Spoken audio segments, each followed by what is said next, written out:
Message from the Andromeda Galaxy 6, the God of the true Lightworker. We are from the domain of fire and light, of unity of all soils and sacred divine core essence in the Andromeda Galaxy. Dearest Ones. It is assumed that there are no creations that would not follow the will of God, or fulfill God's desire to see Himself mirrored in what is created. However, there are worlds, especially your world, you do not favor, you do not like, as they do not respond to your true desires. Therefore many are asking themselves what the real meaning of God is. It is difficult to imagine that he/she could be anything else but good and perfect, what you call perfect in your understanding, or spotless. So, how could God create such a world in which you are not happy? Dearest ones, there are so many God ideas and therefore gods, as there are souls in the universes.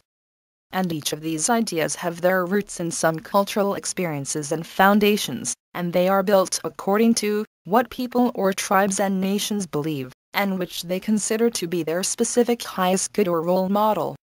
Even the ugly worlds are created in the image of their creators, they are mirrors to them, in the same way as the beautiful worlds are. Know that all which is beautiful are creations of the God of love.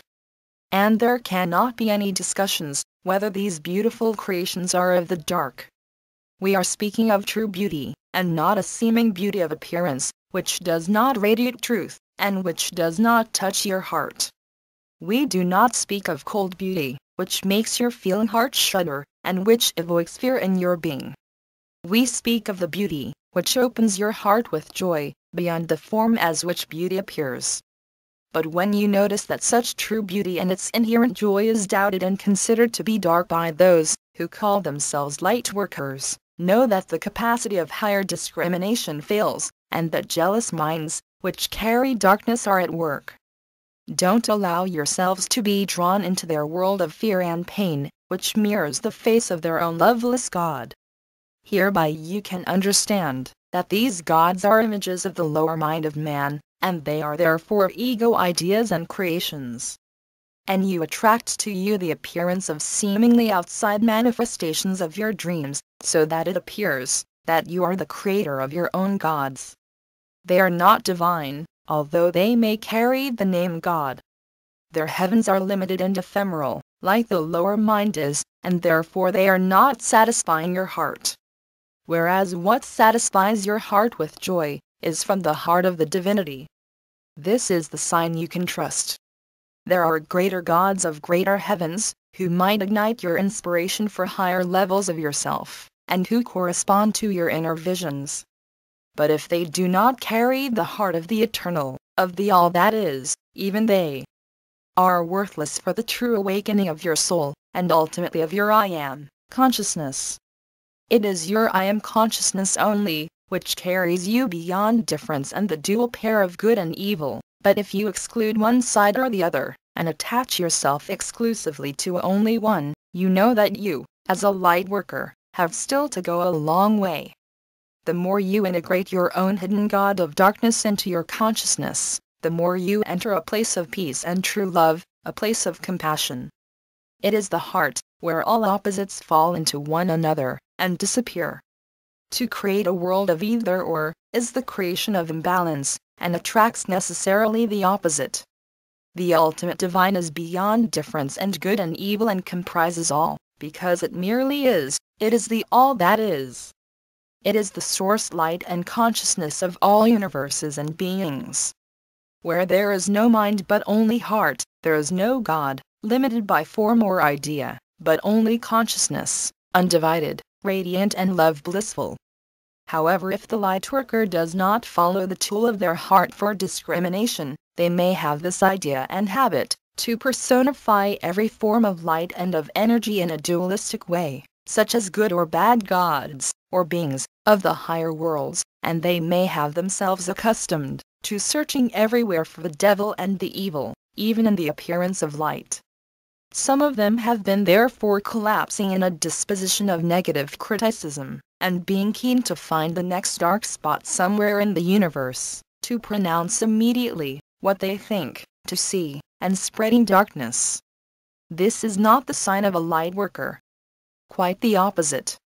There are Lightworkers who are so stuck in looking for the deceiver that their level of frequency has become very low, and they are now carrying the energy of those they suspect. Because of the law, you become what you meditate on.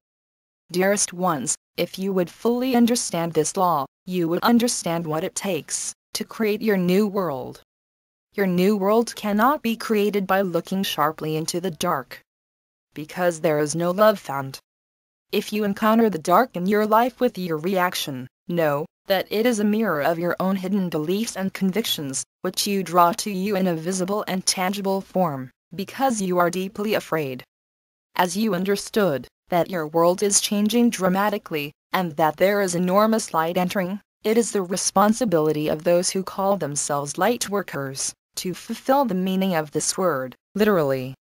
It is about disciplining your thoughts by closely observing yourself, to be awake in the first place about what you are thinking and feeling and doing, and how it is reflected back to you from the outer world.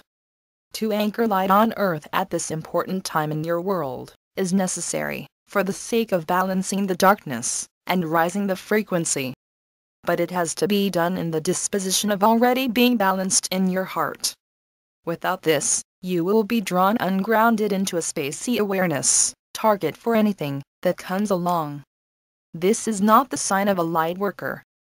It is the sign of ignorance, mere lip service, talking and self-glorification of those who have not done the work. So-called Lightworkers have done more harm therefore than the ones who unconsciously continue to follow the old and darkened path of your illusionary world. This is the time now, as the process of ascension is underway, to face all these hidden things in the depth of your consciousness, but it is not hidden anymore, as soon as you encounter these creations in your outer world, and observe your reaction to them. It is your reaction, your fear, your aversion, which tells you that you need to purify yourself, and replace this thought, this emotion with light, to replace this contraction with love. To be a true Lightworker means both working to transform first themselves, and being able therefore to know and anchor the true light on earth. To spread light, it must be your focus and your goal, to replace darkness with light, to seek the light and give all power to the light, and not a grain of your energy to the dark. Many Lightworkers, not doing so, seem not even to notice that they are in reality serving the forces who do not serve your happiness and awakening, but want to keep you in deep sleep. Lightworkers who do not follow with their heart the path of light are still part of the unconscious masses, while claiming they are awake. Dearest Lightworkers, we have discussed this, so that you become aware which of the many gods you are serving, and so that you can make a conscious choice. The world and humanity needs true servants at this time of great changes, to make this transition as blessed as it can be. We love you dearly and shower divine light upon you. We are the light beings from the Andromeda galaxy.